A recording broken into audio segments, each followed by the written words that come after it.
Em nome do Pai, do Filho e do Espírito Santo. Amém. Meus queridos irmãos e irmãs, no Evangelho de hoje, Jesus escolhe os seus 12 apóstolos.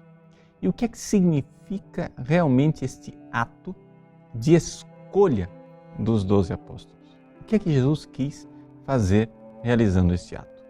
Bom, para responder isso, eu gostaria de recordar de uma polêmica que existe entre a Igreja Católica e os teólogos protestantes. Os teólogos protestantes acusam que a Igreja Católica não foi fundada por Jesus, porque na realidade Jesus não fundou igreja nenhuma. Jesus não quis fundar igrejas. Jesus quis simplesmente pregar o reino dos céus. Como ele morreu e ressuscitou e não deixou nada organizado, foram os homens que vieram depois e começaram a organizar as coisas.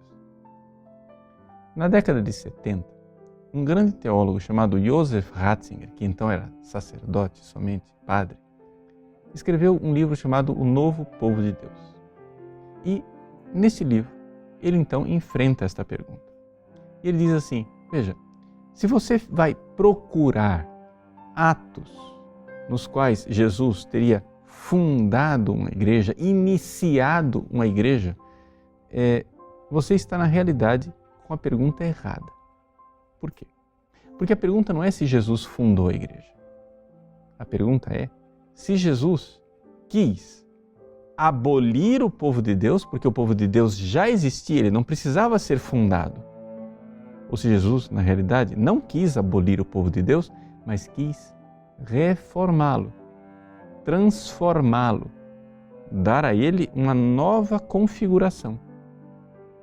E aqui a resposta então é evidente, é clara.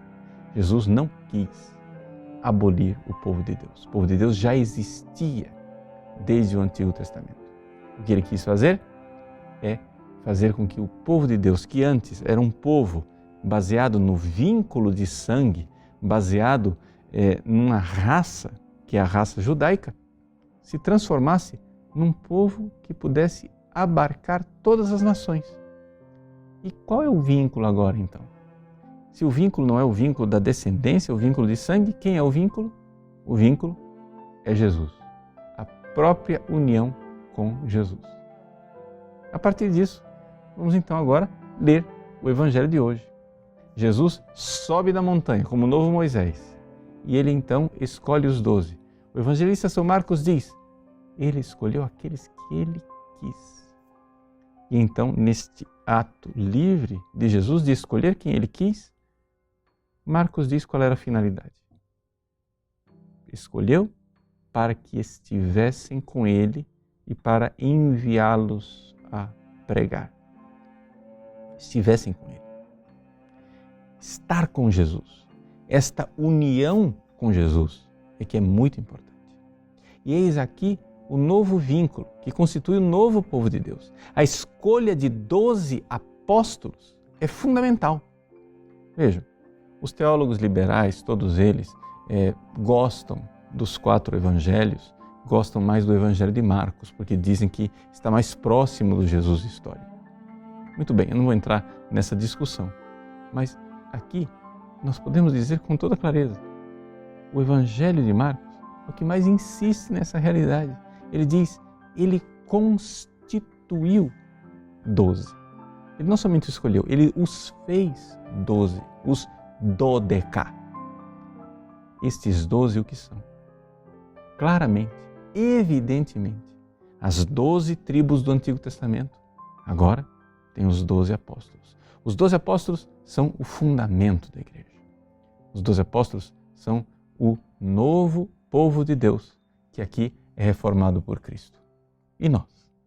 Nós precisamos renovar a nossa fé nesta igreja deixada por Cristo. Não devemos deixar-nos abalar por erros de membros frágeis da igreja. Devemos ter uma alegria imensa de pertencer a este corpo extraordinário e imaculado que é o corpo de Cristo. Ele é a cabeça, nós somos os membros, estamos unidos a Ele. E é esta união ao Cristo que faz com que nós sejamos o novo povo de Deus. Grande alegria de ser católico e de pertencer a uma igreja que não foi iniciada por uma invenção humana, mas foi o povo de Deus que desde o Antigo Testamento peregrinava no caminho da salvação, foi reformado por Cristo com 12 apóstolos, para que nós tivéssemos um lugar também nesse povo, através da fé e da união com Jesus. Deus abençoe você. Em nome do Pai, e do Filho e do Espírito Santo. Amém.